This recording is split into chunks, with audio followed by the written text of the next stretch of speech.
कि कब इस हु पर सीधी पेश आएगी, कब इस हु पर उल्टी पेश आएगी, कब इस हु पर खड़ी जेर आएगी, कब इस हु पर सीधी जेर आएगी। हु से पहले जब भी जबर हरकत हो या पेश हरकत हो तो इस हु को उल्टी पेश के साथ लिखा और पढ़ा जाएगा।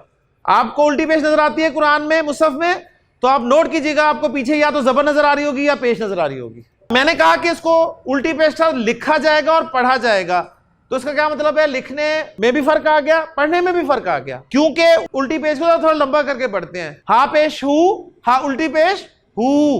तो उल्टी पेश कब आती है? जब पीछे जबर हो या पेश हो। अब मुझे बताएं, बैतु हु उल्टी पेश आना चाहिए, तो मैं कहूंगा बैतु हु। और बैत जब जर में गया बैती ही, तो खड़ी जेर आने की वजह के पीछे जेर हो।